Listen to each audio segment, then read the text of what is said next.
Hello, I'm Mrs Sargent, one of the English teachers at Barlby High School, and I'm going to talk you through a few things that you can do to help your child succeed in English. So the first thing that I'm going to talk about is what your child is actually being assessed on this year, because you may have heard it in the media that there are some changes to exams this year, and we have recently found out exactly what is going to be happening to English language and English literature. So on your screen now, I've broken down the two different GCSEs, so your child will get two GCSEs at the end of this year. The first of those is English language, which as far as we know is staying the same as it always has been. There are two exams. Paper 1 is Explorations in Creative Reading and Writing. So in that exam, your child will read an extract from a fictional text, and they will answer 4 reading questions based upon that. And then in the second half of paper 1, they will write their own creative piece. Their own fictional piece of writing. In paper 2, which is entitled Writers' Viewpoints and Perspectives, your child will read 2 non-fiction extracts, and again they will answer 4 questions based upon those, and then they will write their own non-fiction piece. Quite often it's a letter or a leaflet, or it can be a blog even these days. So English language remains pretty much unchanged. There have been some rumours that there may be a sort of pre-release a bit closer to the exams of one of the extracts, but we don't know any more about that just yet. But the whole exam will pretty much stay the same. Where there has been a significant change this year is that for English literature, we have been allowed as a school to remove one component, one element of that exam, and as an English team, we've decided to remove the poetry anthology and the study of that. So what that means is that your child will still have 2 exams for English literature, and I've listed them on the screen for you. Paper 1 will be a Christmas Carol and an Inspector Calls.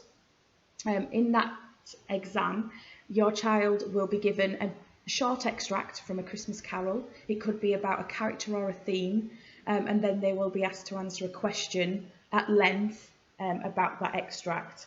That's the same for an Inspector Calls as well. They'll be given a short extract from that, and they'll be asked to write an answer about that. Then in paper 2, this is where it has changed due to the fact that we've removed the poetry anthology.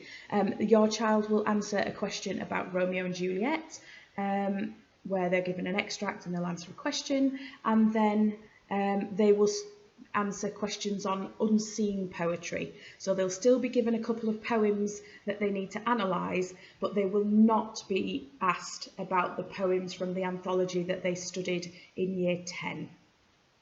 So that is an overview of the 2 exams, and students covered all components of that in year 10, and we're spending year 11 revising those things.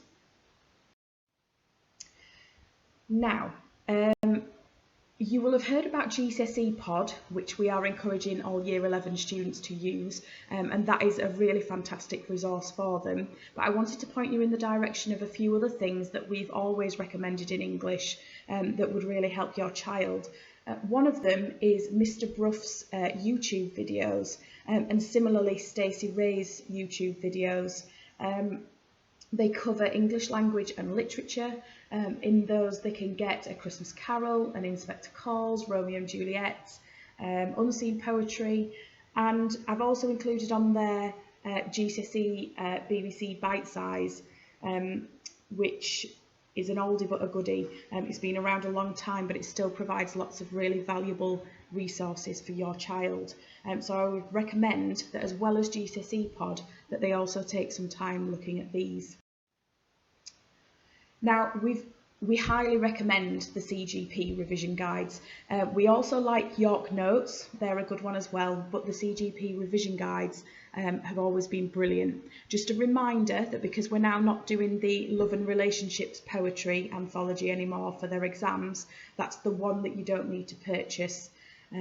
So they will need A Christmas Carol, Romeo and Juliet, and Inspector Calls, and you can also get them for unseen poetry and for English language. Sorry, excuse me. So that covers all of the different elements of their 2 GCSEs. Now, these will be available soon to buy on Parent Pay. We're going to organise to have copies of them in school for students to buy. Or you can visit cgp.com or Amazon, and they're all on there for a really reasonable price. Something that we really encourage is that your child reads as much as they possibly can at home. It's a way that you can help them do better in their exams, whether it be non-fiction texts or fictional writing. Either of those will be absolutely brilliant for them. Not many kind of households have sort of hard copies of newspapers anymore, but they can all be found online. Really good websites such as The Guardian have lots of non-fiction articles in there with some really sophisticated vocabulary that will really help your child develop. Similarly, encouraging them to read fiction books at home. I'm sure you've got some ideas already of really good books they could be reading, but if you ever want any pointers on that, then please feel free to contact us and we'll give you some ideas. We have full lists that we sent out last year that we can send out again of texts that we really recommend for different year groups. Now, to help you with your son or daughter's revision, what I'm actually sending out as well as this video is an English quiz for you to do with your son or daughter, and it's broken down into 5 questions at a time to make it quite manageable chunks for you to do with them. Now, we're putting the power in your hands and we've given you all the answers on the quiz. So when you have a look at the quiz, you'll see that all of the answers are in bold. And it's just a really handy quiz for you to have, for you to check their understanding throughout this year. And the other handy thing for you in that guide is that it tells you what to do if your child is finding those questions easy, but it also gives you some advice about what to do if they're struggling a little bit, and it gives you some pointers as to what to direct them towards, because what we want to do is build their confidence over time. So hopefully this quiz will really help you. So as I said, that will be sent out to you in addition to this video, so that you can either print it or just have it on your computer or phone to be able to quiz them on those things. Hopefully I've given you a few useful pointers as to what will help your child in English this year. But if you are in any doubt at all, please contact one of your child's teachers, and they will always try to help. They'll be able to tell you who teaches them. They will either be in Miss Hardcastle's class, Mr Rinaldi's class, Mr Redhead's class, or Mrs Sargent, which is myself, and Mrs Willis. We share one of the Year 11 classes, and one of us teaches language and the other teaches literature, so your child will be able to tell you which way around that is. So please do get in touch with any of us and we'll be really pleased to help. Thank you.